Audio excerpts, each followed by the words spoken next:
Sorry for the lateness of the stream, but it happened. It still happened. That's all that really matters.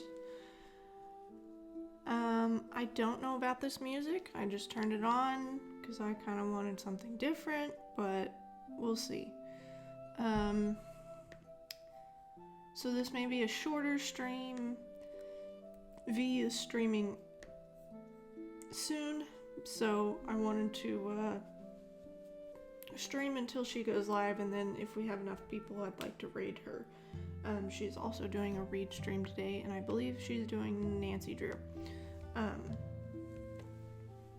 Hi, Boo Boo. Boo says hi. So I believe this is gonna be part 6 of Truly Devious by Maureen Johnson, the first in the series.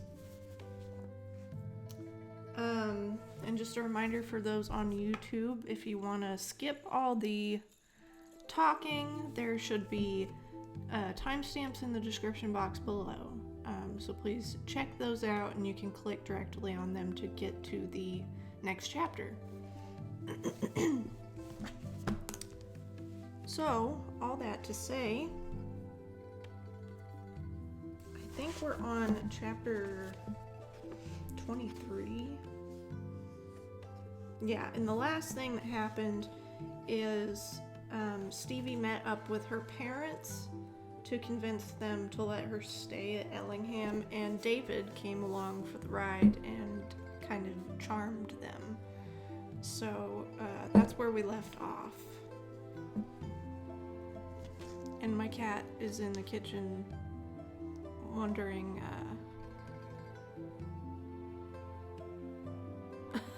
hello, another viewer. I'm reading Truly Devious. We're pretty close to the end. We're on chapter 23. But welcome on in. I hope you're having a good day. My cat is in the kitchen, which she's not usually in the kitchen, so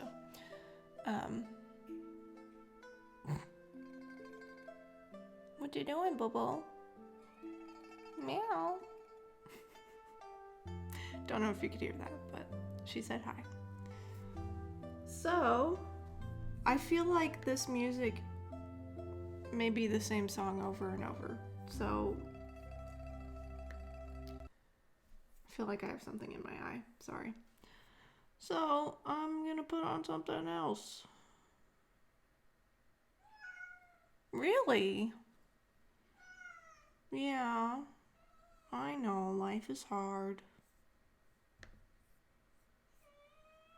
Oh my.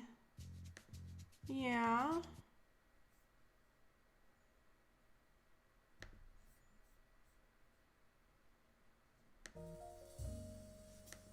Okay. That should be better. Well, I liked the song. It's just, if it's gonna be the same one over and over again on a 3-hour loop, I don't really want to keep playing it. Hi, Bubble. Where'd you go? Okay, bye. Alright, so I'm gonna go ahead and get started. And keep my eye open for the V stream.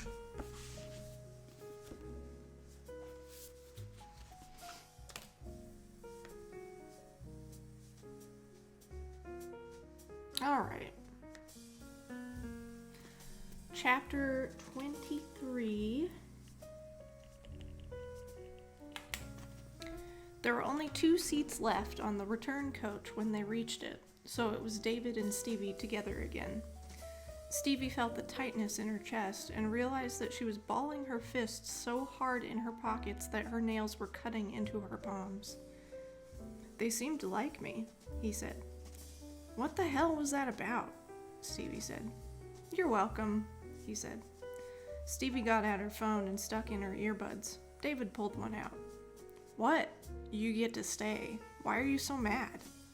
"Because," Stevie said, "I don't get to stay because of me. I get to stay because of you. Because they think we're dating. Because they probably think I've landed some rich, preppy boyfriend. I get to stay because there's a guy. I know, he said, his brows angling in annoyance. That's why I did this. You said they thought that was important. That's why I came along. If you want me to learn my valuable lesson, you have to spell it out. Dating, she said coolly, is what my parents think girls do. They date.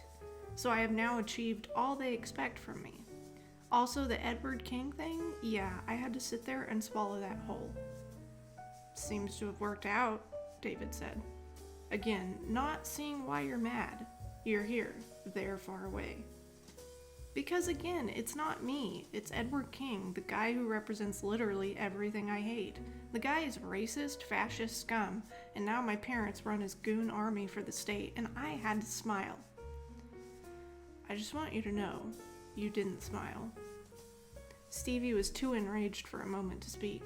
She breathed heavily until she found her voice again.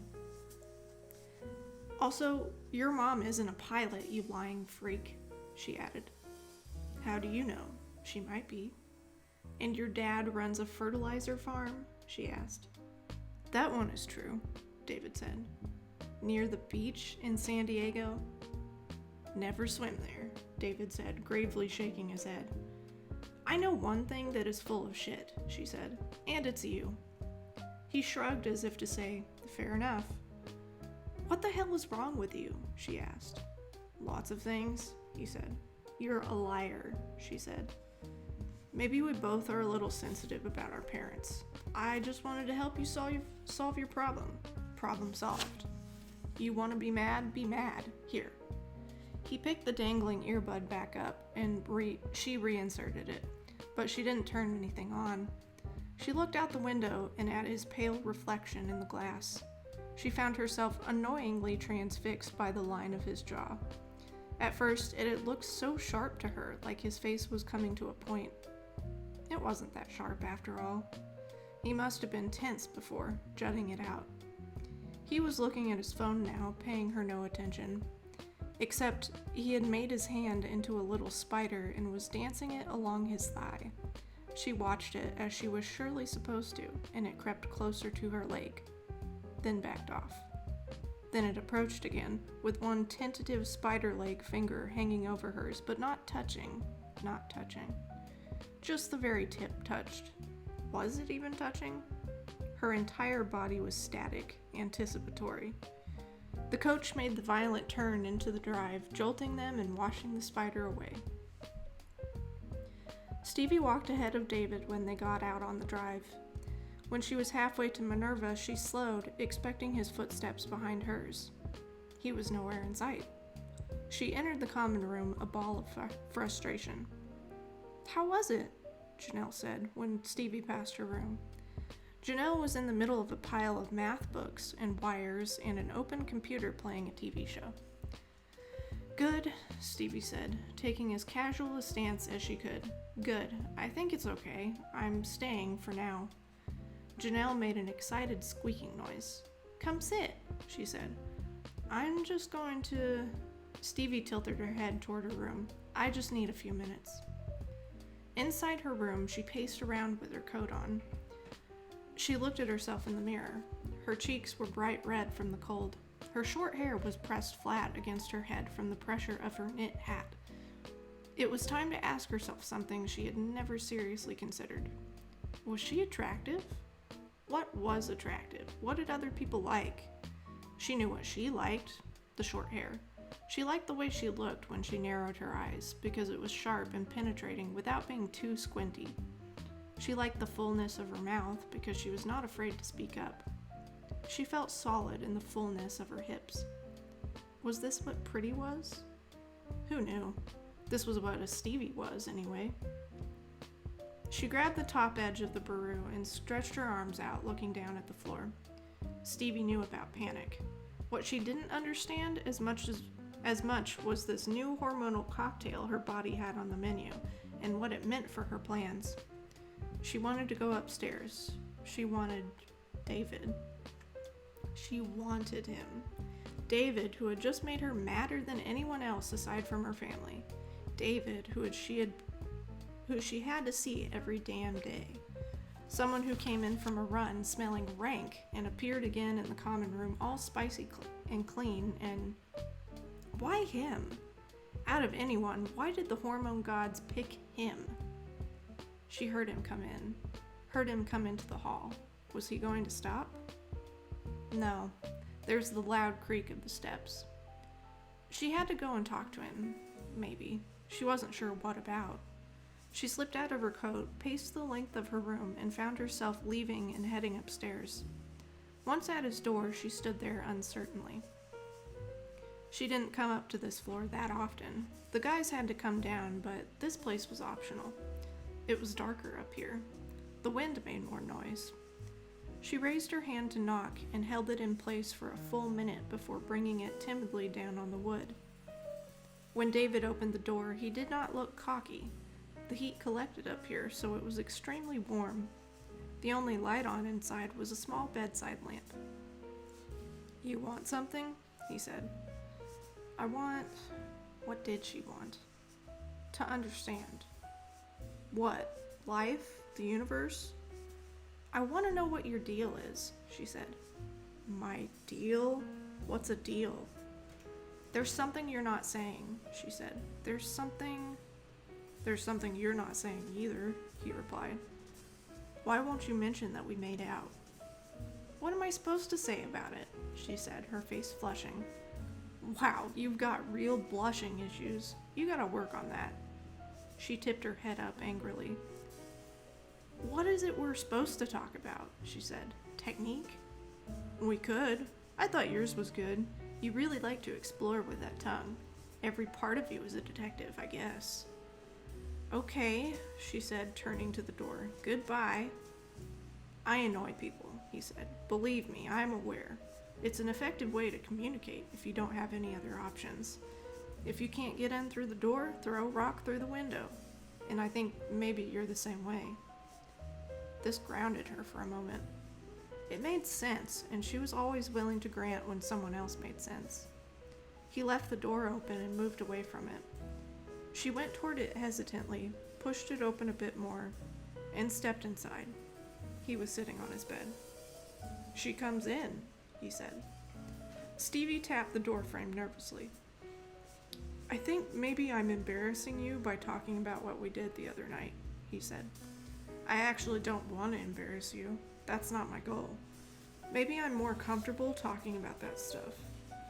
I guess there's some things I just don't give a shit about for the right reasons. I can tell you I liked what we did." Her wrists were throbbing. Her pulse was going to make her hands balloon up, maybe explode from the pressure.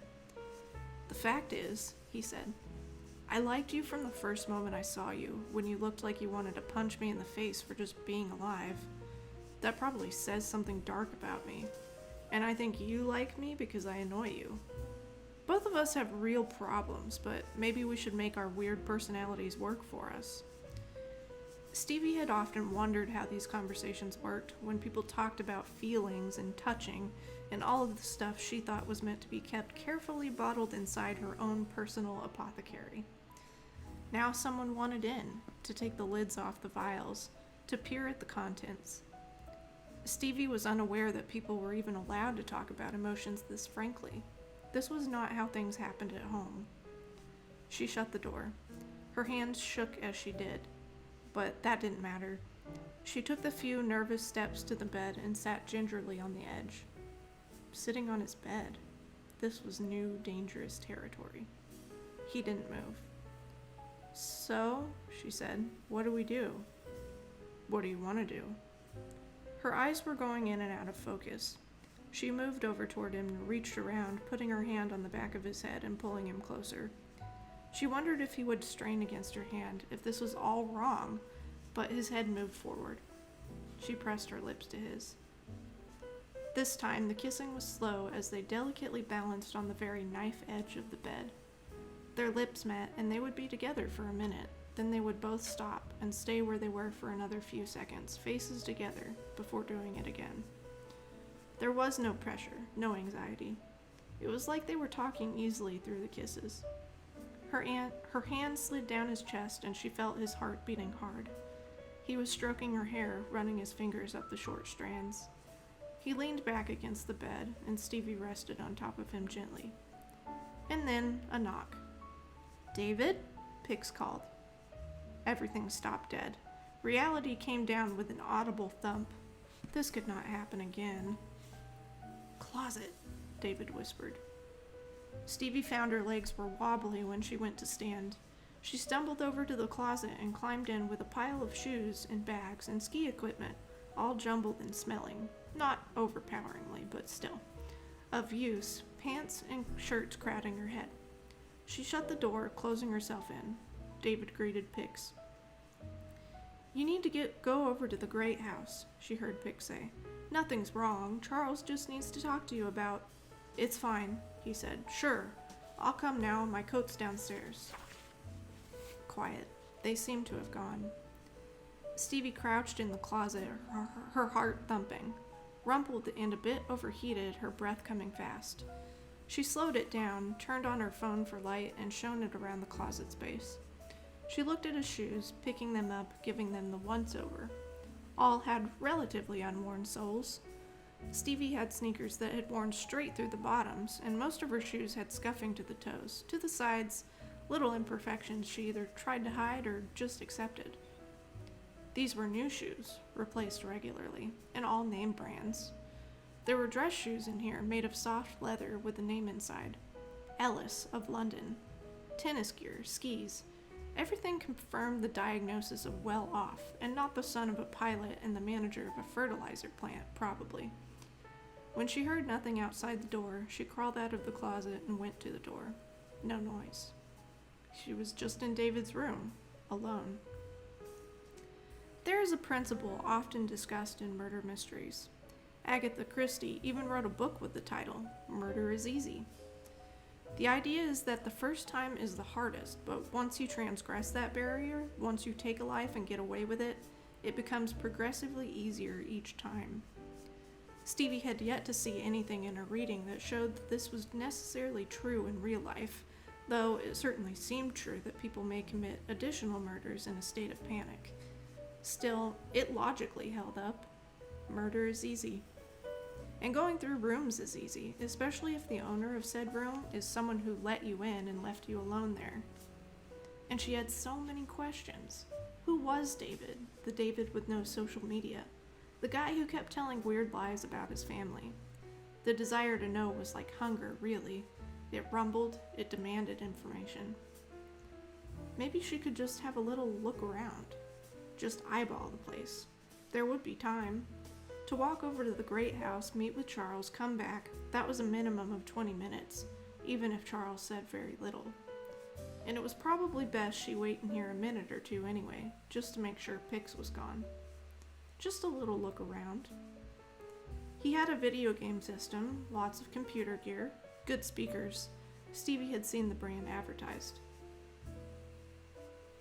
Good headphones, good everything. His books were haphazardly piled. Subjects, philosophy, game theory, lots of literature, books on how to write, interesting, graphic novels. There was an e-reader on the stand next to the bed. She flipped through the library contents, more graphic novels, lots of sci-fi. David liked a space opera, clearly. Books about history. David was a reader, an avid one. She put the e-reader back on the page it had been on when she picked it up and replaced it. She had a look at his bedside light, an Italian brand, another quality piece. Everything in his room was just a little bit better, from the weight and smoothness of his sheets. She sat down on the bed and gave them a feel. They smelled of him. To the heavy down comforter. She allowed herself to rest back on the bed for a moment. What else was in plain view? Police could look at things in plain view when they came inside with no warrant. The room was clean. Not tidy, but generally clean. An effort had been made to keep things in the right place. There was one old Led Zeppelin poster, but Stevie got the impression that it had just been put up as a kind of non-decorating. Get the first object you see, stick it up.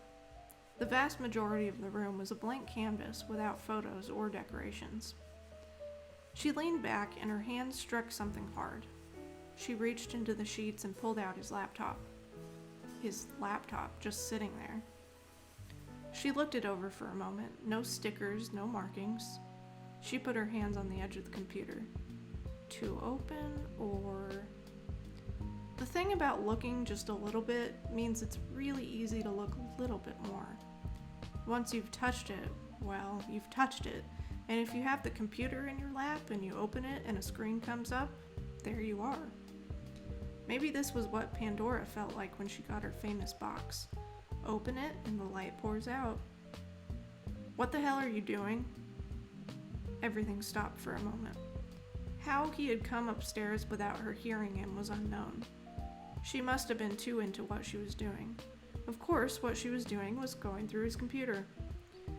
Answering his question would have been self-incriminating, so Stevie sat there, still and silent. Still things can sometimes appear invisible. What, David said again, are you doing? I was just... He came over and put his hands out for the computer. She passed it over. I didn't even look. It seems like you did, he said. Well, yeah, it did. He was right. Stevie felt their defenses snap back into place. What's the big secret? She snapped back. You've met my family. You just got in the car and came along. You've had a look at me. And you wanted to look, he said. Did it ever occur to you there's a reason I don't want to talk about my family? We all have reasons, she said. You're not special in having a weird time with your parents. My parents are dead, he said. Does that count as special?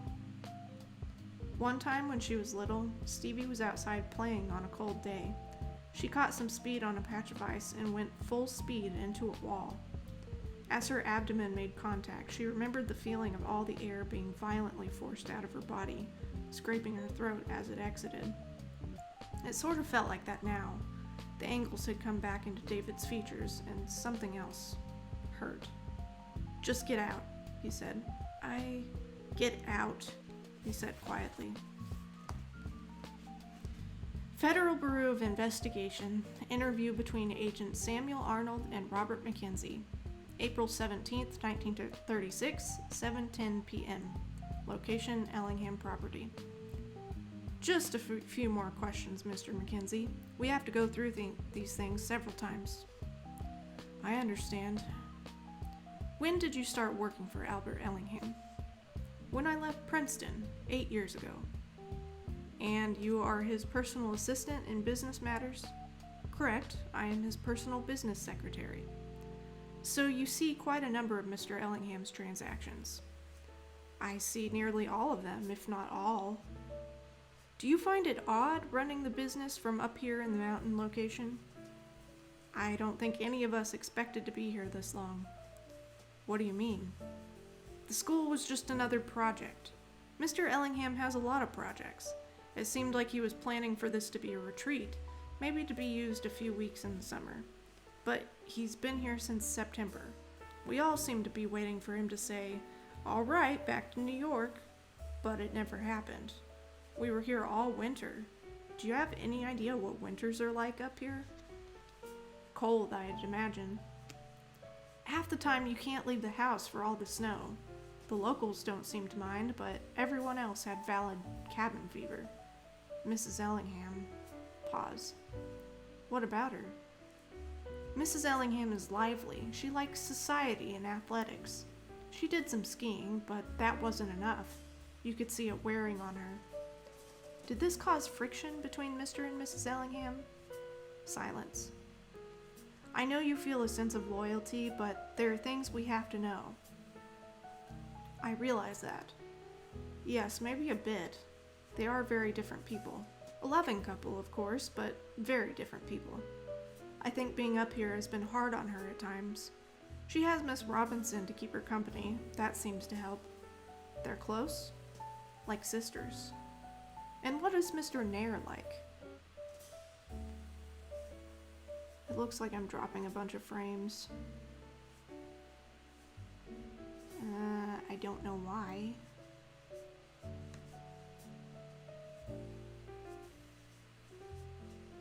Are you guys having any hard time with the stream here?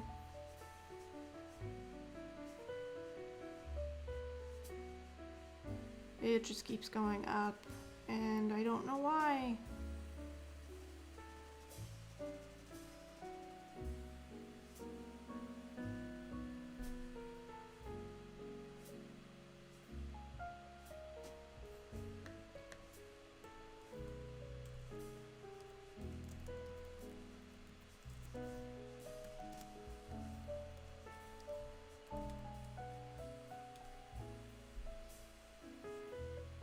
Yeah, my drop frames number just keeps increasing and increasing.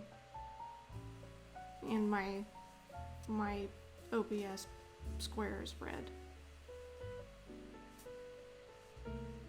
So I was just worried about it.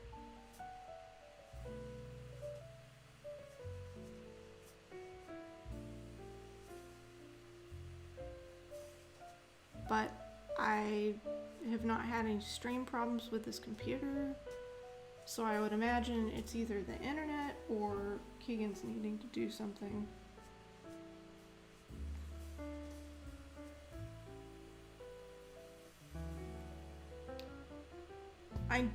My internet is a little low. Like, it's not full strength like it usually is.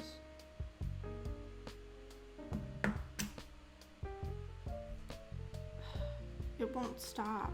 It just keeps going up.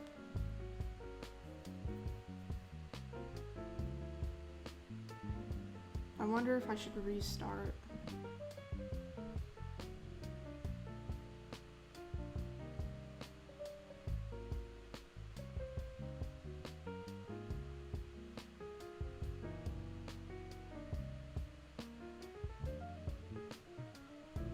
Oh, hi. Hello, ma'am.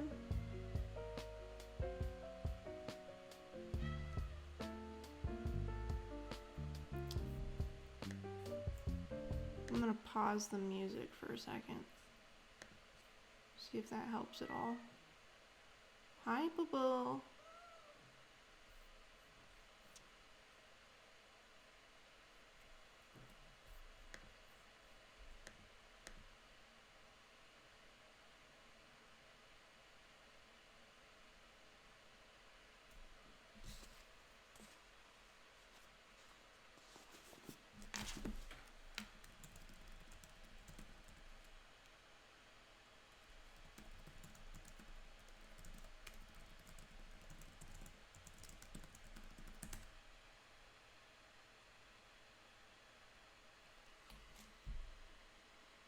Yeah, if anybody's here and could let me know if you're having any problems viewing the stream, yeah, just let me know. I'd appreciate it.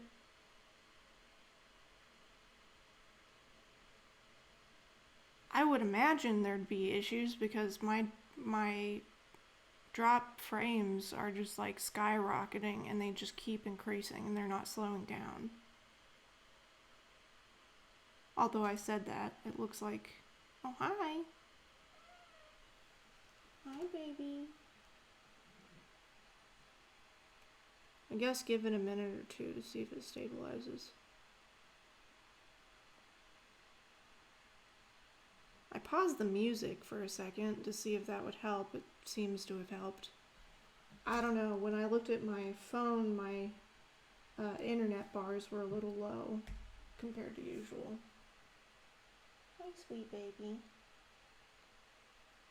I apologize for the delay. Okay. I'll leave the music paused and keep going for a little bit on this chapter, and then we'll reassess what's going on. Okay, thank you guys. Okay, back to the interview. And what is Mr. Nair like? Mr. Nair is a brilliant artist and an inebriate, a frequent drinker, often and in high quantities. I once watched him drink an entire case of champagne by himself. I was surprised he didn't die. Is he aggressive in that condition? On the contrary, he usually just paints or talks, and eventually we find him somewhere on the grounds asleep. The students once pulled him out of the fountain. If you're asking if he's capable of arranging a kidnapping, I don't think Leonard Holmes Nair is capable of arranging breakfast. This was organized. You're an organized man. Which is why I know organization when I see it. I'm professionally dull, Agent Arnold. It's why I was hired. I'm a foil to Mr. Ellingham's exuberance. It sounds like you're sensible. On the night of the 13th, you advocated calling the police. And I regret I didn't do it, even though I was told not to. You obeyed orders. I obeyed orders. Can you tell me about the letter that was received on April 8th, the truly devious letter? What did you make of it? We get, on average, 2 or 3 threats a day in with the regular correspondence. The vast majority of it is nonsense, and a lot of it from the same people. At first, this one struck me as a bit of a joke. Why a joke? The cutout letters, the poem, but then I noticed a few things. I noticed it was postmarked from Burlington, and then I noticed the address. You see, Mr. Ellingham has business correspondence from all around the country. As I'm sure you can imagine, mail delivery here is difficult, so we have all business correspondence directed to an office in Burlington, and we have it delivered by car every day, weather permitting. If the weather is too bad, we have a secretary there who can read it to me over the telephone. What was unusual was that the letter didn't come to any of the business addresses. That's where most of the abusive mail goes to. It was addressed here, to this house. This one seemed much more personal. But you didn't show it to George Marsh? I was going to, but there was a great deal going on over the weekend. I was going to show him the next time he came by. So there was a party over the weekend? For Maxine Melville, yes. Did you attend? Only in the sense that I was in the house. I was very busy finalizing the paperwork on an important deal Mr. Ellingham has been working on. He's purchasing a newspaper in Philadelphia. Was there anything out of the ordinary about the weekend or Monday morning? Absolutely nothing. We went to Burlington on Monday morning to do some business and send some cables. We came back in the evening. Let's talk about this house and the school.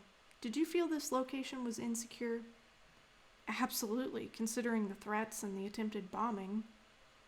Did you speak to your employer about this? I tried.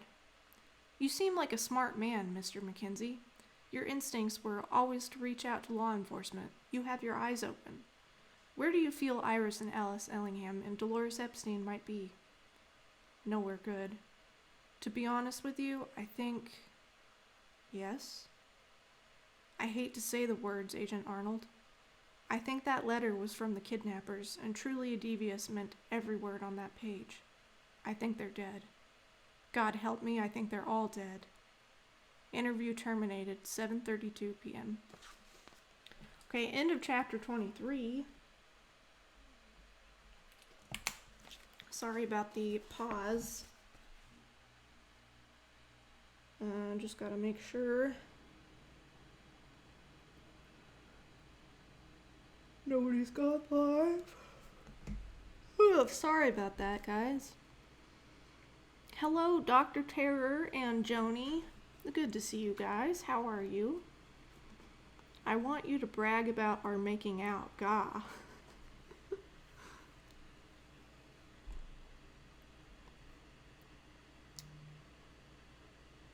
Doing okay?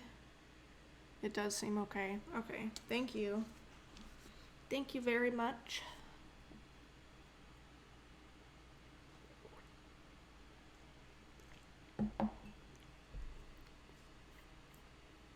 Okay, I'm gonna press play on the music and see what happens.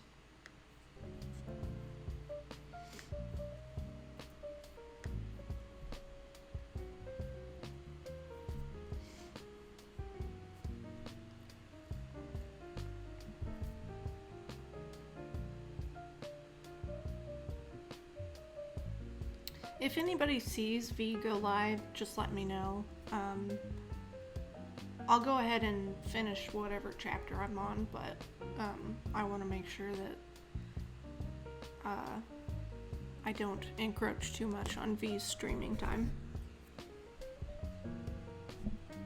And And if there's enough people around, I'd like to raid her, so. Doing good? I'm glad to hear that, Joni. Yeah, I'm alright. Yesterday was really productive, and that's good, so.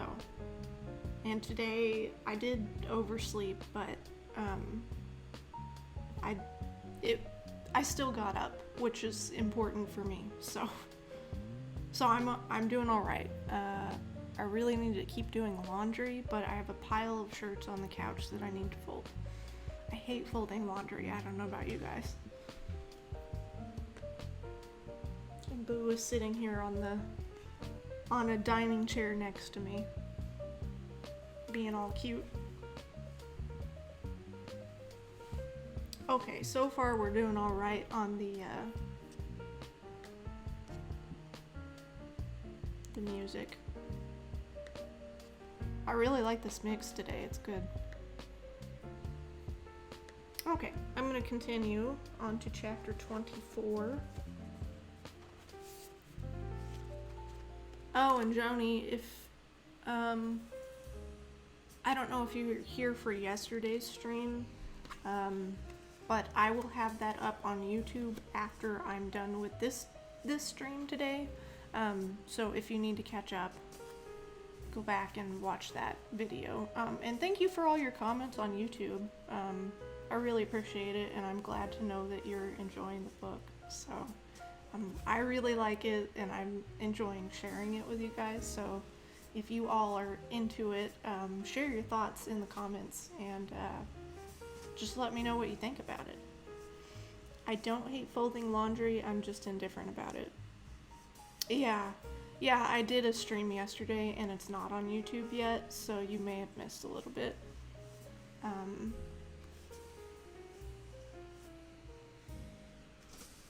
But I probably won't get a whole lot into the book today, like, I won't get a whole lot done, so I feel like you won't have, like, that much to catch up on, if that makes sense. It's been great. I'm really glad you like it. Like I said, I read this for one of my classes. It wasn't required, but so the class that I was taking was Young Adult Resources and Services, basically is what it was. So we were assigned to read a certain genre of young adult books, and we got to pick books with a certain type of requirement. So I picked this one because it had been recommended to me by a coworker, actually. And once I read it, I was like, oh my god, this is so good. I have to read the next one.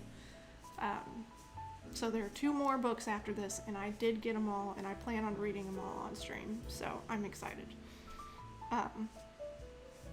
Yeah, okay, well, I will continue. Yeah, laundry is like my least favorite chore, which is why I had literally 4 loads of t-shirts to do. It was overflowing, it was ridiculous. That would be awesome. So Terror, if you want to come over and help me fold t-shirts, you're more than welcome. Bring Twix, it'll be a party. Does Twix like cats?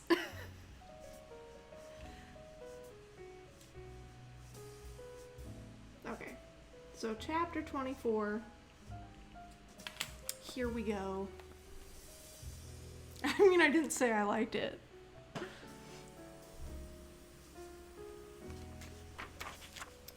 Once upon a time, a young girl named Dottie from New York City came to Ellingham Academy and ended up dead from a knock on the head. Excuse me. Once upon another time, an actor from Florida came to Ellingham Academy and found out dry ice was not so nice. 3rd time's the charm. A girl from Pittsburgh came to Ellingham Academy and she wanted to see a dead body. She got her wish. That same girl snatched victory from the jaws of defeat and got to stay at Ellingham Academy, but then, worried that defeat might be hungry, promptly fed the victory right back to its gaping jaws. That girl had a taste of something she didn't know that she wanted or needed, and she had messed it all up. And life went on. Ellingham mourned and was counseled. There was an information. Oh, sorry. There was an informal memorial in the cupola on the green, where people left candles and pictures and a small zombie doll. There were letters and phone calls from Charles and the other members of the board. Security tightened. Everyone's passes were checked and upgraded. Curfew became a real thing, and rooms were checked and grounds patrolled. It wasn't that anyone forgot about Hayes' death. The subject was constantly talked about. It was just something that had happened. It was part of reality. Though the investigation was not yet formally closed, information was made available to reassure everyone. Hayes seemed to have died in an accident of his own making. Hayes, a person known to make videos in dark corners, took something that didn't belong to him. His fingerprints were on Janelle's ID, in the golf cart used to move the dry ice, and a hand truck. It was pretty clear to everyone, a case of Hayes really messing up. And he had stolen property as well. He had gone to great lengths to break rules, so his parents could hardly sue. The common wisdom was that Hayes had gone into the tunnel to film something new for the end of it all, hence going back alone, hence the secret. He'd seen the dry ice, looked in the tunnel, and had an idea that put it all together. He just put it together very badly. And I'm dropping frames again. It was back to piles of books and anatomy labs and essays. Something called the silent party was scheduled, a dance with no sound or something. It was going to be in the Great House. That would pass as entertainment. Back to school, because that was what Ellingham was, a school. Stevie tried to do this, but found her concentration was broken. She couldn't finish her reading, couldn't write her essays. The weather turned resolutely gray. Mountains are not kind when the season turns. The leaves on the trees started to turn gold and red at the tips, and a few overachievers made the trip to the ground. David did not talk to her. He was over Stevie's head, literally. She heard his steps, but that was about all she heard from him. He made himself scarce from the common room and the kitchen, and if he and Stevie crossed paths, he looked away. She would open books, stare at a page, and realize she hadn't taken anything in. Then she would read it again, the words slipping in the front door and out the back. There were essays to write that never got past the note stage. There was some leeway in all of this because of the recent events, but the leeway was not going to go on forever. None of this escaped the attention of Janelle, who finally hooked Stevie by the arm and pulled her into her room and sat her on the bed. "Are you gonna tell me what the hell happened with the two of you?" Janelle said. "What?" "You and David," Janelle said. Stevie blinked. "Do you think we don't know?" Janelle said. "Everyone knows. There's nothing in the world as obvious as the two of you. So, what happened?" "We made out," Stevie said. "Yeah, I got that. And then what?" Shame is a terrible thing. Janelle would never go through Vi's room. Sure, Vi wasn't a lying weirdo, but even if she was, Janelle wouldn't do that. Janelle had standards. Janelle was loyal, whereas Stevie was a cretinous person who had no principles.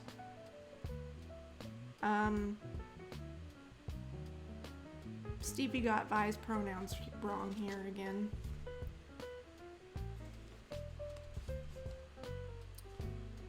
Janelle waited for a reply, and when she realized none was forthcoming, Stevie saw a light go out in her eyes. This left Nate and Ellie. Ellie's reaction to Hayes' death was to go maximum Ellie. Minerva was woken in the morning by the terrifying cries of Ruda.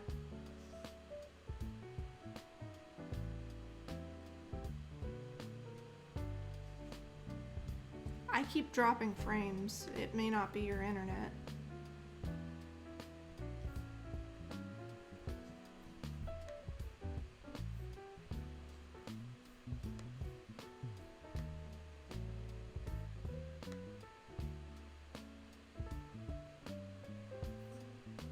It seems to not like my music.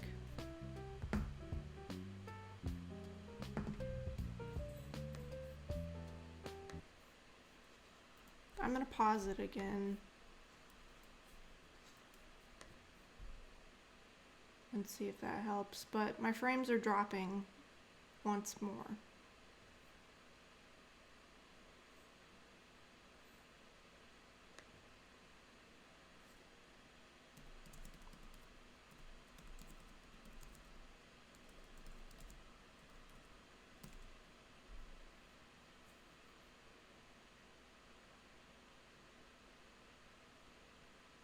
I'm sorry, y'all. Apparently I shouldn't have streamed today.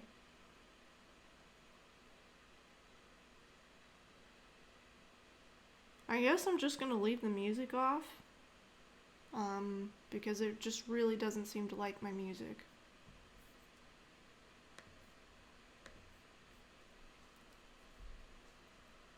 Hopefully that's what it is and it's not something else. It could be Keegan's probably using the internet as well for work, and it may just not be cooperating for me today. Thanks, Terry. Well, okay, it looks like it's stabilized, so I'm gonna keep going. Ellie's reaction to Hayes' death was to go maximum Ellie.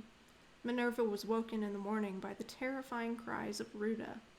When painted makeup appeared on the Minerva gargoyles and some of the statues, it was fairly obvious who the culprit was. There was more drinking and bathing and French poetry.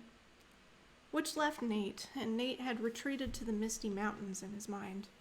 He was always reading now, turning away from every conversation, frequently eating alone.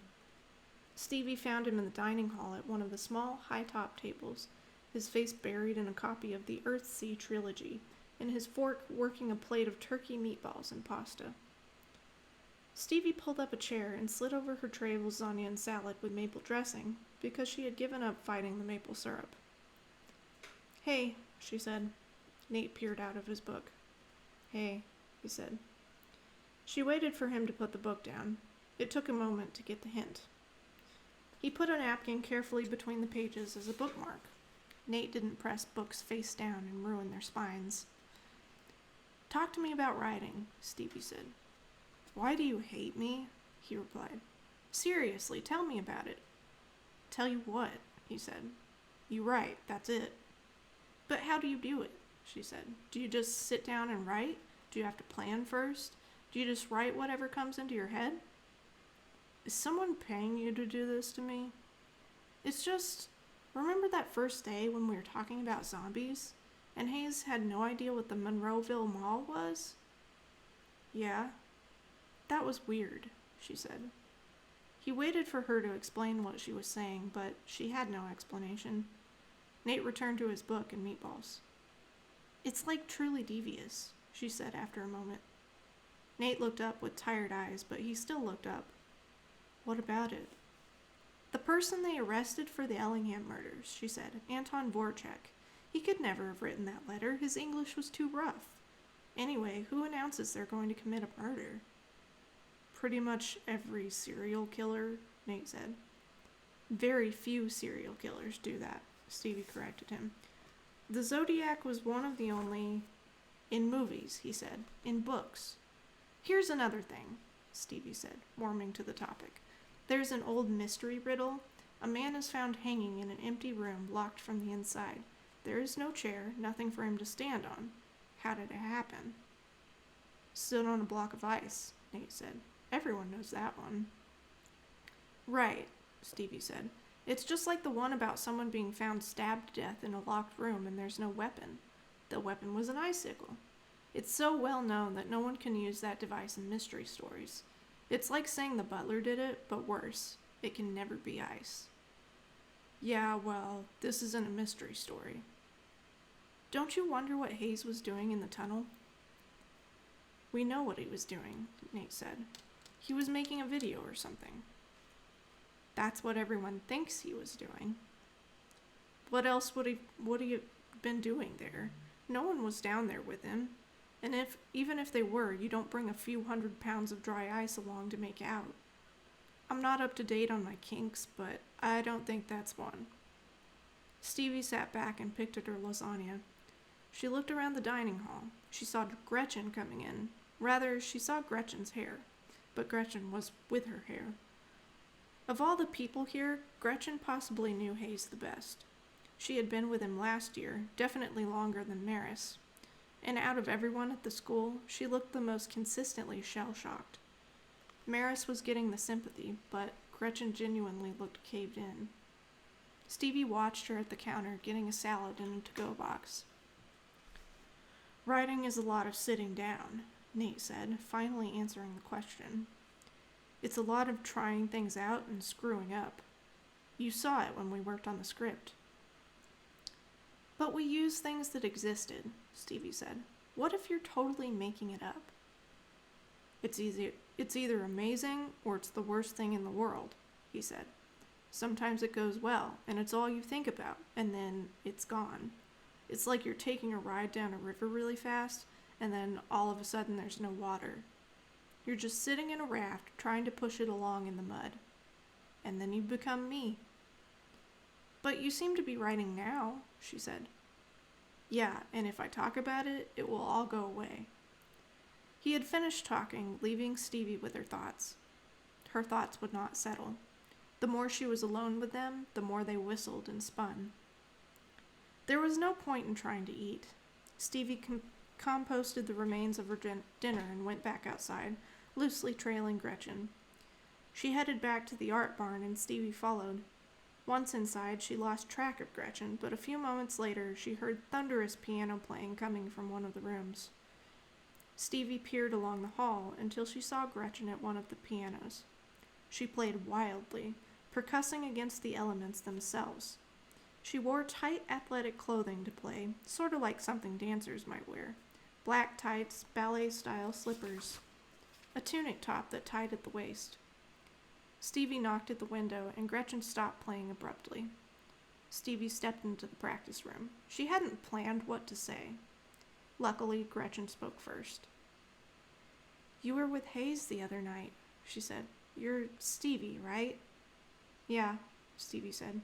Sorry, I heard you playing, and could I talk to you? Weren't you the one who found him? Gretchen said. I didn't find him. I was just there when they did.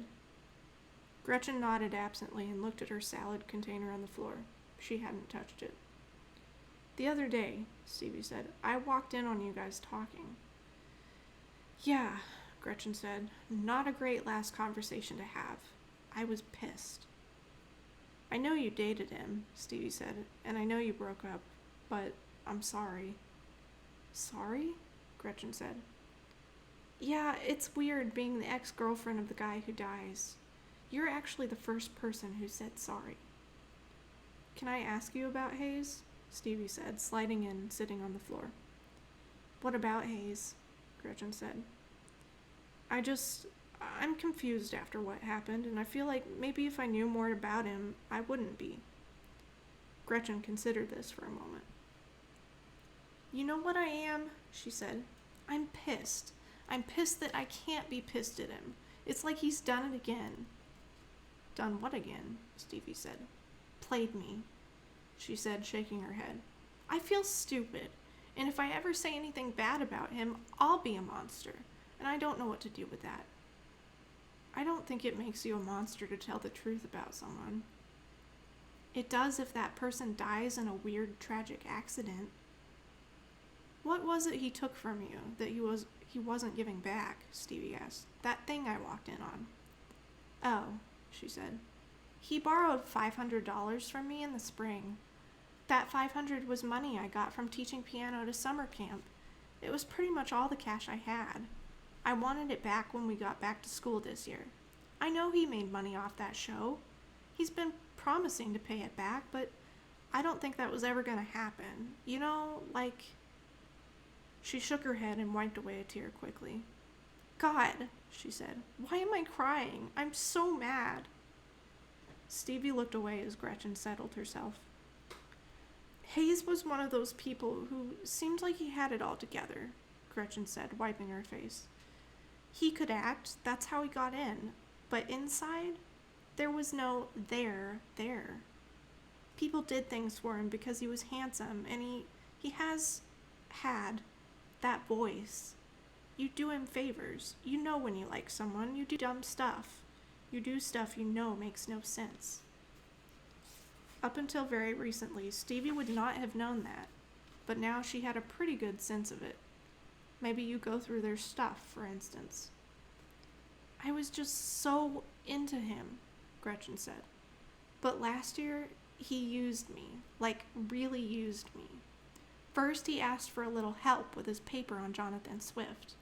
He asked me to read it, maybe make some edits. So I did that. Then he was doing a production of The Glass Menagerie, and he was busy, and he said he didn't have time to write an essay on Dryden, and would I help him out by just finishing a little of it? Then I was doing some of his French units, so it looked like he was working on that. Then one day, he asked me to write his 10-page midterm on Alexander Pope, and I realized just how much of Hayes's work I had done. When I said no to that, he was annoyed at first, but then he was all apologies. He said he knew he'd asked me too much. Everything went back to normal. Later, when we had broken up, I found out I wasn't the only one doing his work. He met people online, other people around school. There were probably 4 or 5 of us doing everything for Hayes. 4 or 5 of us. Gretchen sniffed for a moment. There was a week or 2 in there I thought I loved him, she said. When Hayes turned it on, it was on. But then things got bad. One night we were all sneaking off campus to go to some party in Burlington. Ellie Walker had a few of her burlesque friends drive up along the back road with their lights off. We slipped out and we're meeting them. There's a spot where the cameras don't work that well, and if you time it right, you can get out. But it happened that some grounds guy was working out there that night because there was a report of a bear. He had a car on the road and was keeping watch, and he caught us. The guy said he was going to report us.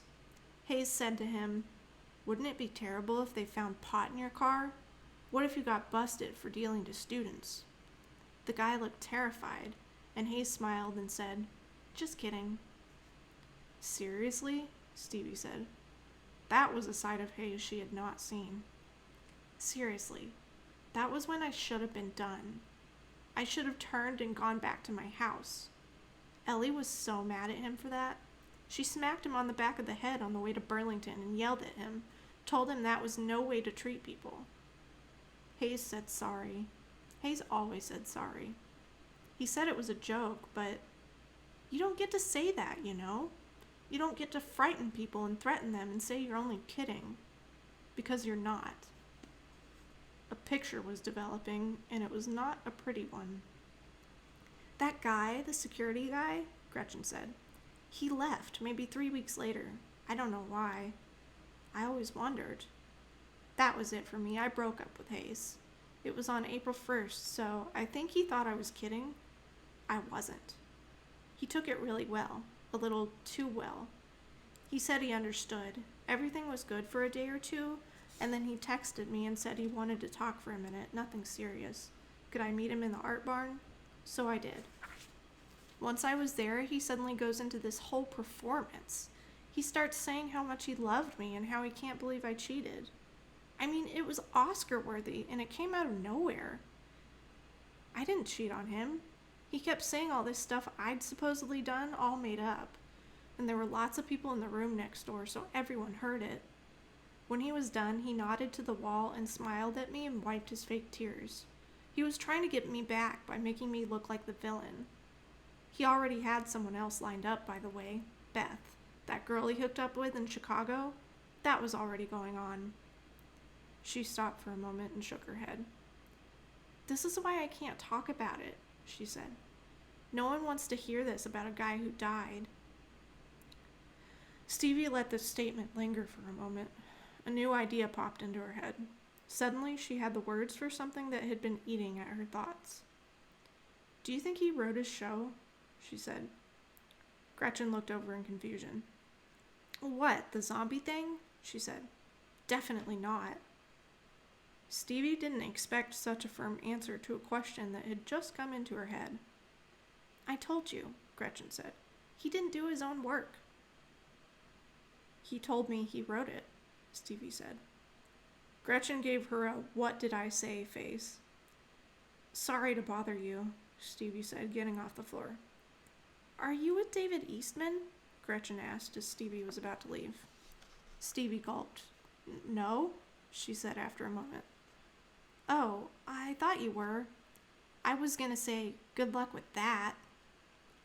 Stevie wanted to ask what this meant, but Gretchen had turned back to the piano and began playing again. It was passionate and powerful, the music drumming out of her furious hands. End of chapter 24. So, that's a big turn of events. Hayes didn't actually write his famous thing on YouTube that made him famous.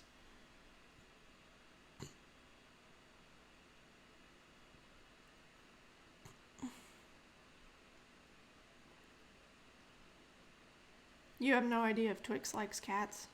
She came and plopped by me after you mentioned her name. Classic Twix. Hi, Twixie.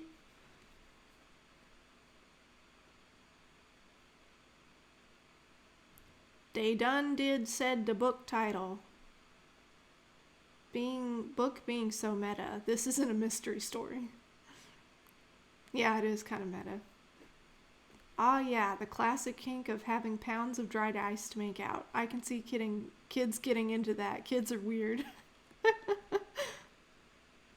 That relationship was the biggest April Fool's prank. Welcome for clapping. Aw, she's sleeping. Sleepy Twix.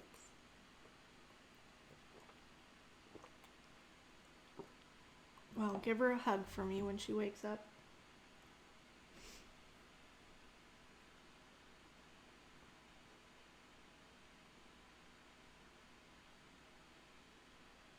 Tea. Okay. I'm gonna keep moving right along. Is the stream acting okay? Sorry, my hair is just gross. I need to wash it. Hopefully it's better, but I see it blip red every few times. Stream and hair seem okay. Okay, thank you.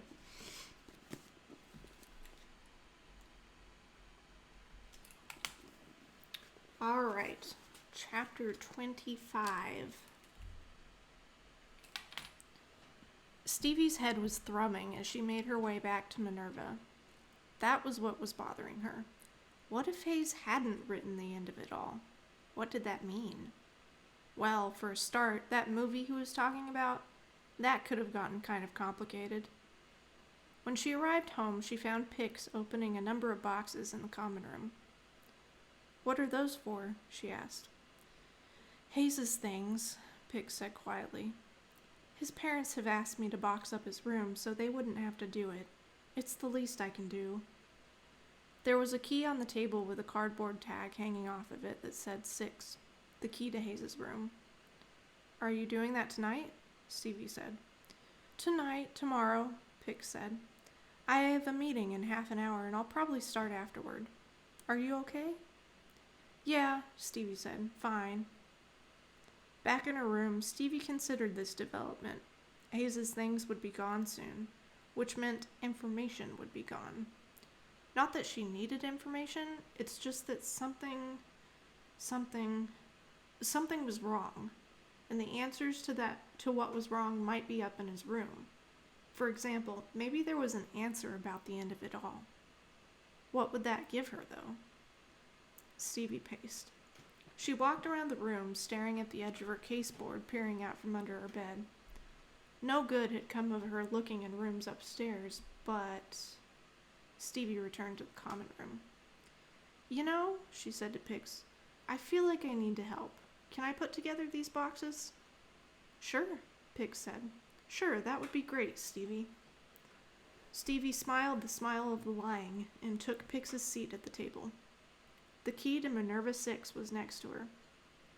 I'll head off, Pix said, grabbing her field jacket from the hook by the door and covering her peach fuzz head with a woolen hat. You're sure you're okay? I'm fine, Stevie said. It's just good to have a project. I get that. Fix said. Back soon. As soon as she was gone, Stevie took the key. Hayes's room was dark when Stevie let herself in. The curtain was drawn. There was a towel hanging on the back of the door. She set this by the crack at the bottom of the door to keep light from escaping in case anyone came by. She slipped her shoes off to lessen the sound of her steps on the floor, then stepped gently across the room to Hayes's desk, turned on the desk light, swiveled Hayes's chair toward the center of the room, and sat down. Yes, she was going through another room, but her reasons were good, and that was what mattered. She was here because something about Hayes's death was bothering her, and Hayes couldn't do anything to help himself. That sounded like a good excuse. The first step was to take in the scene, not looking for anything in particular, just to take it in, as it was. She allowed herself to gently spin in the chair, getting a panoramic view. This was how Hayes left things in his life. He had come to his room to prepare for the show. His bed appeared to have been made, but then disturbed. The top blanket was twisted and pulled up. Hayes's desk was a dumping ground for all kinds of things: computer, hair products, cables, camera, microphone, piles of fan mail and fan art. There was a bag from a bookstore sitting on the desk shelf. Stevie picked this up and pulled out the contents. 4 books on acting, all apparently unread, a receipt sticking out of the top of one of them. The books had been purchased at a store in New York on August 26th, just a few days before Hayes went back to school. There was another bag of books on the floor. These were all plays: David Mamet, Sam Shepard, Tony Kushner, Tom Stoppard, Arthur Miller, Shakespeare. What a doodly selection, she said to herself. She ran a finger along the spines for cracking or signs of use. There were none. Into the desk drawers. The first one contained sticky notes, packs of good quality pens, 3 I never know how to say that, notebooks. With the exception of 1 notebook and 1 pack of pens, all were still wrapped, and only 1 pen had been removed. The next drawer, a bigger one, contained mostly cables. The last drawer was empty. She made her way around the room clockwise. The bureau was piled with bath and styling products, all in disarray. Blah, blah, blah. She had a brief look in the drawers. She examined a drawer of colorful boxers. She pushed these to the side, looked for anything underneath. Nothing remarkable. The same went for a drawer of t-shirts and another of socks. Around to the closet, which was already partially open. His clothes all looked fairly new, all normal labels like J. Crew and Abercrombie & Fitch. Mall brands, but the most expensive ones. On the mantel were several containers of Ben Nye stage makeup, most still open, with powder spilled onto the black surface. There was silver gray hair liquid, buff powder, spirit gum, bone wax, latex, pancake base, pencils of various colors, blood capsules, used sponges and brushes, and weird little pieces of fake skin. A comb was stained silver from the hair treatment. There was kit on the floor that looked like a tackle box that had even more makeup inside. It was all messy, but it was professional. The fan art, that was the main feature of the room. It took up 2 walls. Stevie examined it all under the tiny glow of her phone flashlight. Most of it was drawings of Hayes as Logan. So many drawings. Some in black and white pencil, some in color. Some were rough and amateur, but some were of a very high quality. There were also letters, poems, photos of Hayes with fans, hearts, cards. Every variety of paper communication was there. The larger objects were on the floor or the fireplace. Stuffed animals, cross-stitch, a model of the end of it all, set with a tiny Hayes in clay. Hayes's room was, in short, a tribute to Hayes. Riddle, riddle on the wall, who's most famous of them all? She took pictures of it all, starting in one corner of the room and working section by section. It took about half an hour to do it all. By the end, she had a fairly clear picture of someone who was interested in the business of being Hayes. Stevie turned her attention to Hayes's computer. The top had a thick patina of stickers. Again, mostly for Hayes' show, but a few for online channels and skiing. There was a scrape down the front as well. Hayes hadn't been too careful with the laptop, clearly. There were very few files on the computer. One was marked Ideas. She opened up a text document that simply read, Summer camp that trains killers. Camp that trains spies. Spies who camp? A world where you can... The list ended here. I think Hayes was out of ideas, she said to herself. She did a search on his computer for files related to the end of it all. There were loads of emails, but only a few video files. One long one and lots of short ones of similar size, as if the long one had been cut up. The main one was dated June 4th and the others June 9th through 14th. A quick web search revealed that the end of it all had been released twice a week starting on June 20th. There were 10 episodes in total. June 20th, 23rd, 27th, 30th, July 4th, July 7th, July 11th, July 14th, July 18th, July 21st. A quick check of last year's schedule showed that Ellingham's move-out day was June 6th. The main file had been made on June 4th. It was made here. I went home to Florida last year, surfed for a few days, and it just came to me. No, it didn't, Stevie said aloud. So why say it was? Why lie about where you made it? There was a voice outside. Stevie froze in position. It wasn't outside, though. It was coming through the wall, and it sounded angry. David's voice. She couldn't make out what he was saying, so she set the computer aside and crept over to the wall. She could still only make out a mumble, and then one shouted word. Allison. Who's Allison? Stevie whispered to herself. She felt an anxiety rumble. Allison. A girlfriend? A real one? Not some idiot at school. Allison instantly developed a face, an entire profile.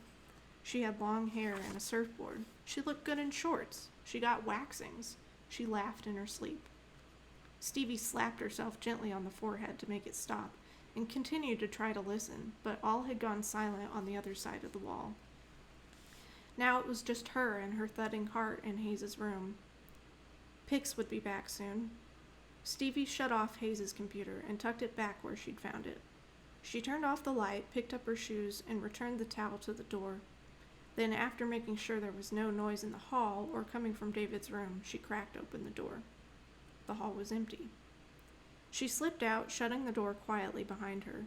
She got all the way to the steps when she heard a door open behind her. She turned to see David looking at her. "Hey," she said.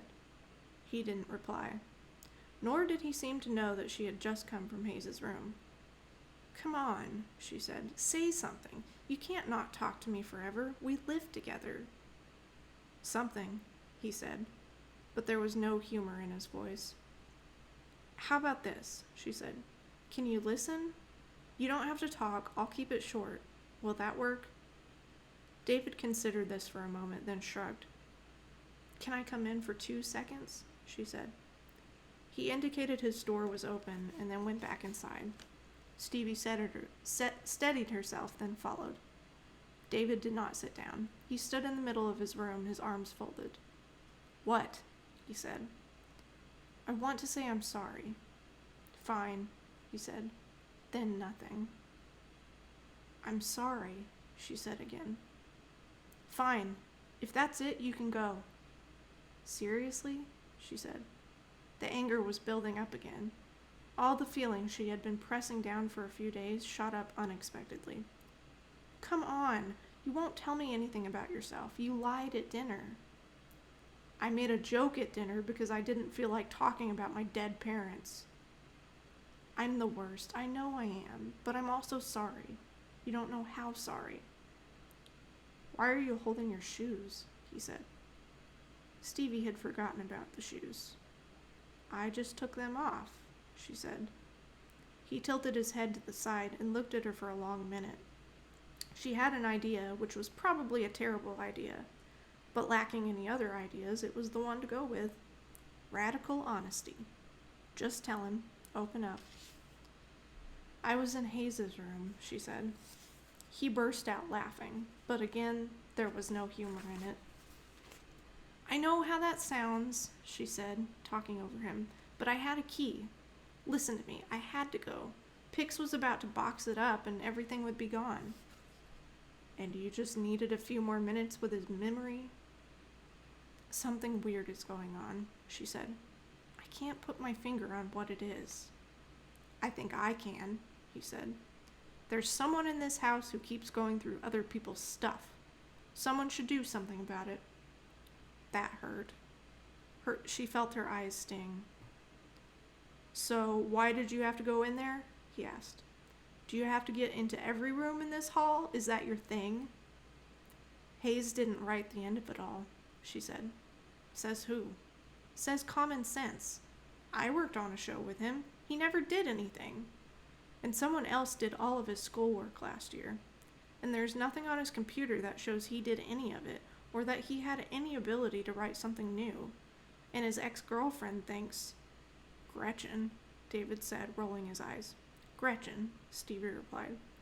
"Gretchen was pissed at him. She broke up with him. It was a whole drama last year." "Hayes played everyone," Stevie said. "Hayes used everyone. Hayes did none of his own work but took the benefits. And then Hayes dies doing the project that would have allowed him to go off to LA and reap the benefits of everyone else's labor. Doesn't it sound unlikely that Hayes would have gone to all that effort to do something that doesn't even make any sense?" "So what are you saying?" he asked. "Are you saying someone did it on purpose? That someone murdered Hayes?" The words were surreal said out loud. "Hayes. Murdered." "No," she said, staggered by the idea. "No, like an accident. Some kind of plan to screw up the filming." Now that the word had been introduced, it bounced around the hallways in Stevie's head. Murder requires motive, and there was plenty of motive. For a start, all the people Hayes was dating and screwing over and using, the fact that he didn't write his show but he was about to get credit for it and make a whole lot of money. That was all very solid motive. Murder? Was that what she really thought this was? Was this the reason she felt so restless? "You know what's weird?" David said as Stevie was lost in thought. "What's weird is making a hobby out of the death of your classmate. You know what's also weird? Going through people's rooms, including the room of your dead classmate, because you seem crazy." People might be dismissive of someone obsessed with mystery stories, as if the line between fiction and reality was so distinct. They didn't know, perhaps, that Sherlock Holmes was based on a real man, Dr. Joseph Bell, and that the methods Arthur Conan Doyle created for his fictional detective inspired generations of real-world detectives. Did they know that Arthur Conan Doyle went on to investigate mysteries in his real life, and even absolved a man of crime for which he had been convicted? Did they know how Agatha Christie brilliantly staged her own disappearance in order to exact an elegant revenge on a cheating husband? They probably did not. And no one was going to discount Stevie Bell, who had gotten into this school on the wings of her interest in the Ellingham case, and who had been a bystander at a death that was now looking more and more suspicious. She was not crazy, and Hayes's key was in her pocket and Pix was on her way back. Stevie turned away and left David's room without saying anything else, because she was also not going to let him see her cry. The Bat Report. Internet star dies in school accident. Hayes Major, star of the summer's viral internet sensation, The End of It All, died on Saturday night. Major, a student at the Ellingham Academy, was filming a video about the Ellingham kidnapping and murder case. He was found unresponsive in a disused tunnel that had recently been unearthed. The cause of his death was not immediately evident, but sources close to the Bat Report say that he died of asphyxia in what was likely an accident. Police have determined that Major removed a quantity of dry ice from the school's workshop and maintenance area using a pass stolen from another student, most likely to produce a fog effect for the video. Left overnight, the dry ice melted in the contained underground space, filling the room with a lethal level of carbon dioxide. The head of Ellingham Academy, Dr. Charles Scott, released a statement on Tuesday morning. All of us at Ellingham Academy are heartbroken by the loss of Hayes Major, a promising actor and creator, and a beloved friend. Our hearts go out to his family, his friends, and his many fans. His loss is profound. End of chapter 25. Hello to all the people who came in. Hi, Jade Silk. Thank you for shouting. Thank you for shouting out, Jade. I appreciate it. Hello, Lexi. I'm waving from my dining room. Thank you for shouting out, Lexi. I appreciate it. Jade and Lexi, how are you guys doing? Jade, did you figure out your computer issues yesterday?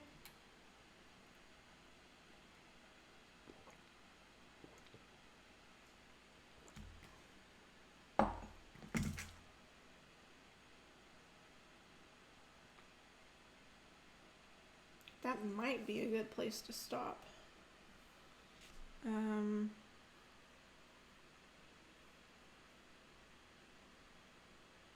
Because I think V said she was going live between 4 and 4:30 EST, so I think that's probably a good place to stop.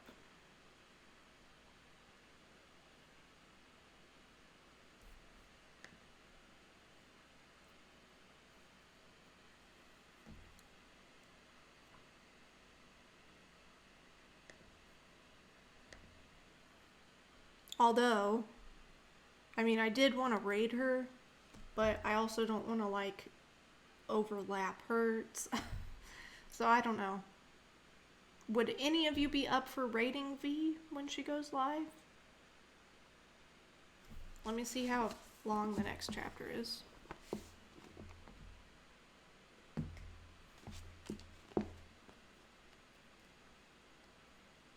Actually, the next chapter isn't that long. So I think I'll go for one more chapter and see if she goes live by that point. Also, usually I have music going on, but for whatever reason, my frames have been dropping like crazy whenever I had my music on, so I just turned it off for now because I'm not in a place where I can diagnose the drop frames issue, so. Okay, I'm gonna try to go for one more chapter here.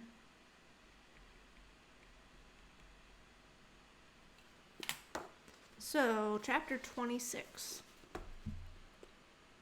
My name is Logan Banfield, Hayes said, and I don't know where I am. I don't know if anyone can hear me. I don't know what happened. I don't know if I'm alone. I don't even know if I'm dead or alive. Stevie sat cross-legged on the floor of the great house attic, watching the end of it all and counting doorknobs.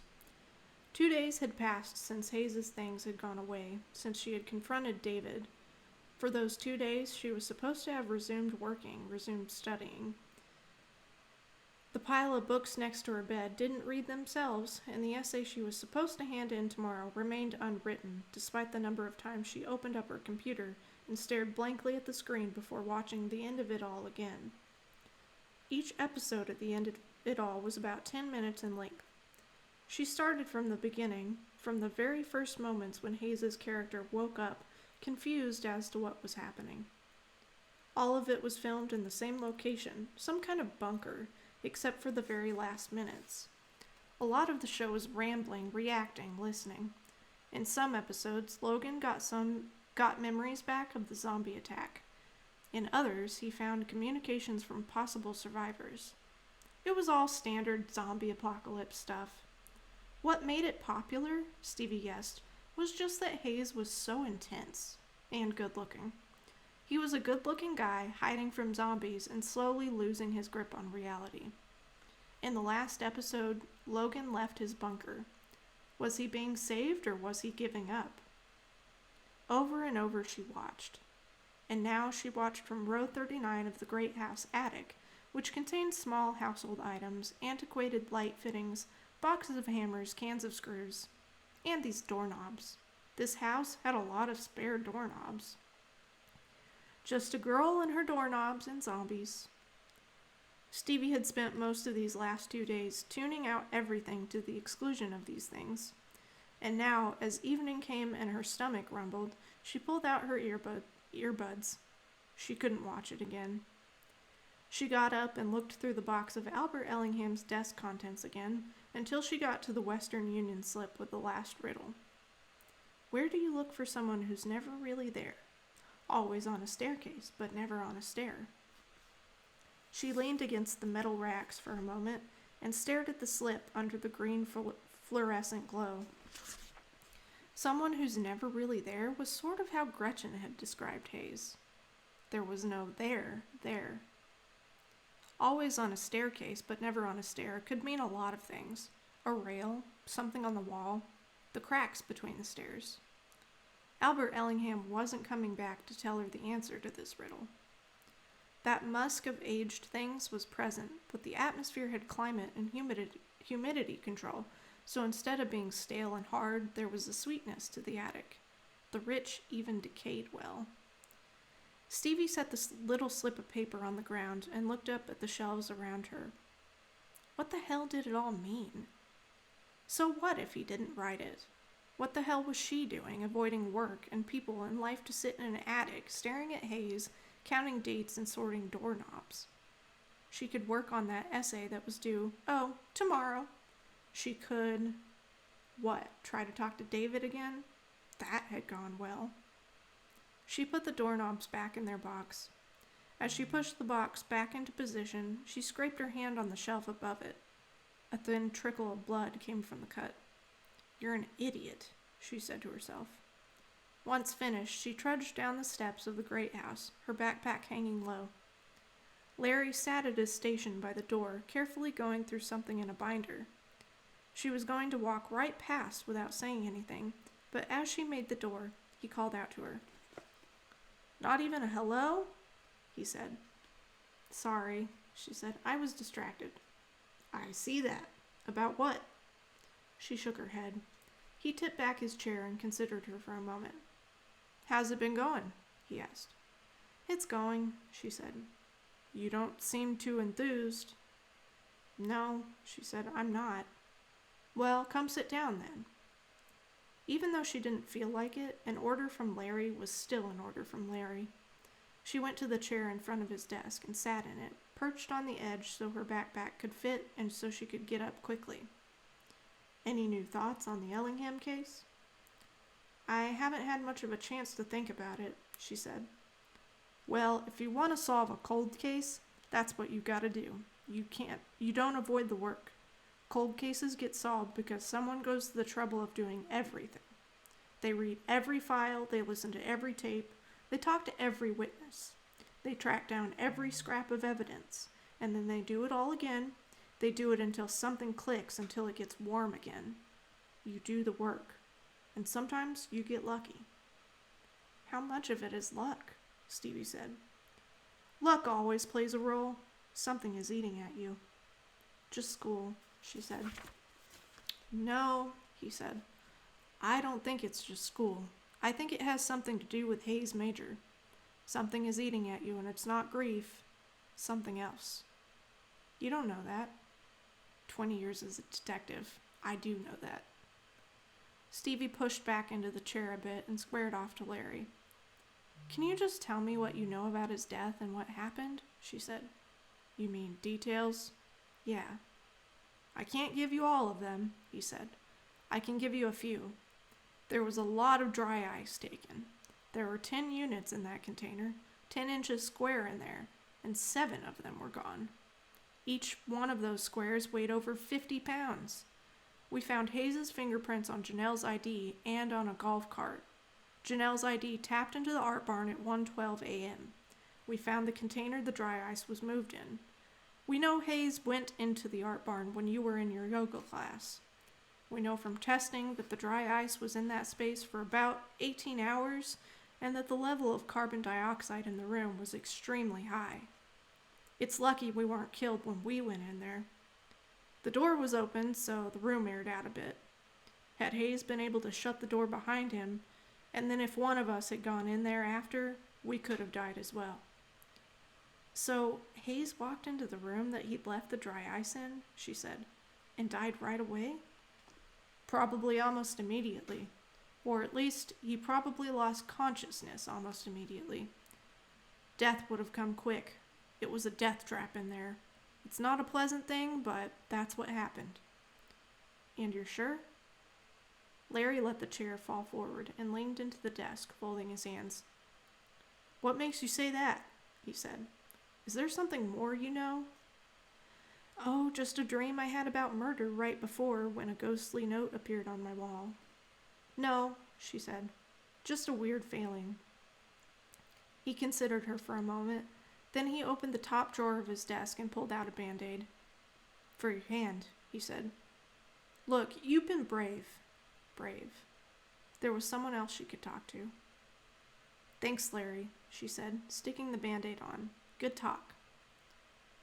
Beth Brave was sitting in her set in her apartment, wall of fan art on display in the background.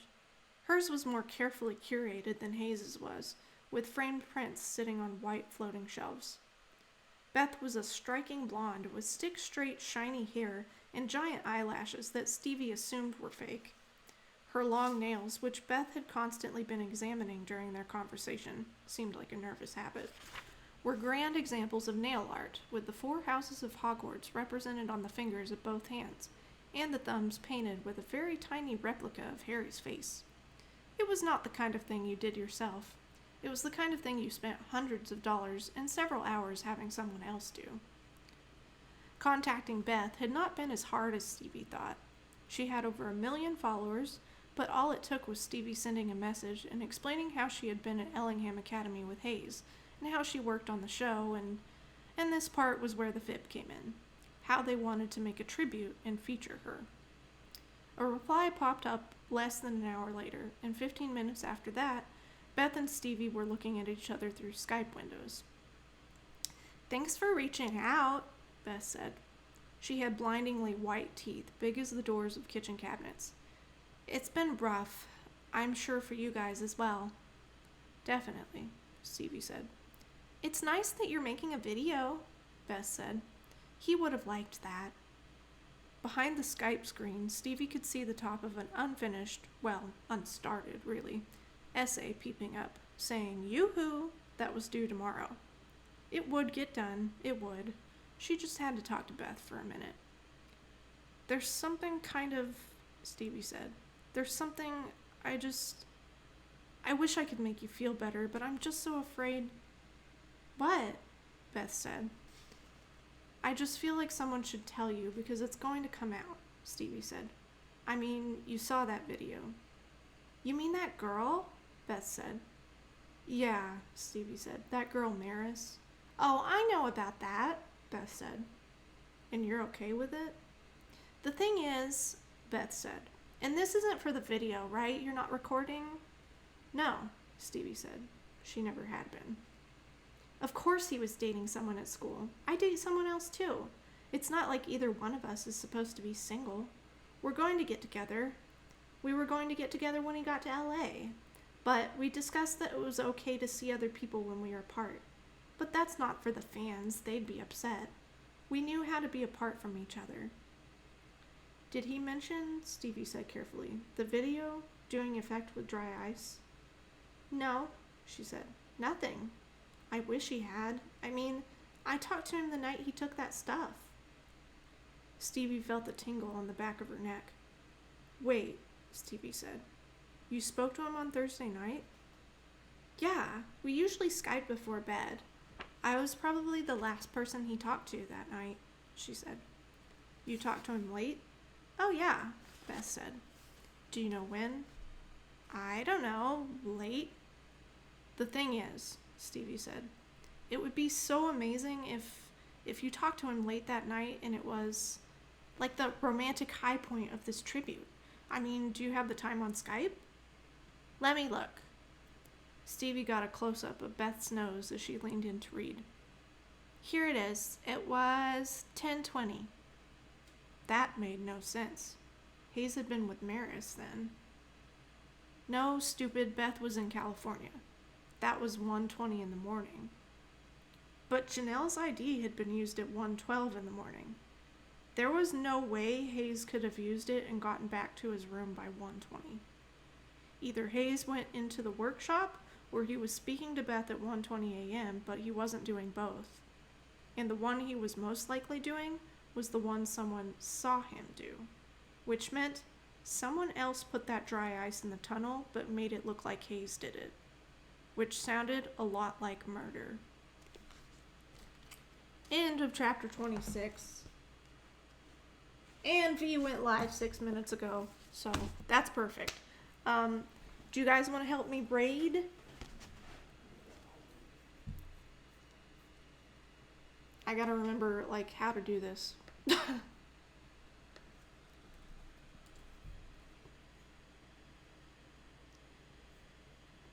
If you want to help me raid, please put an emote in chat.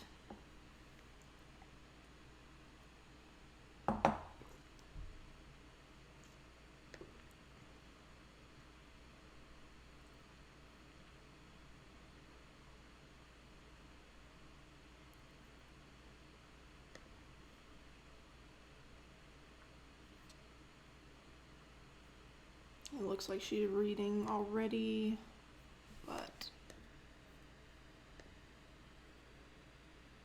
Aw, cute bee. Thank you for clapping. I have to go, thanks for the stream. Thank you for being here, Joni. I hope you have a good rest of your day. Ooh, that's a cute emote too. Okay. Thanks for being willing to raid. I have not done raiding in a long time. So hold on just a second. I have to go back to my Twitch channel, which things are taking a long time to load. But yes, thank you all for being here. I appreciate you, and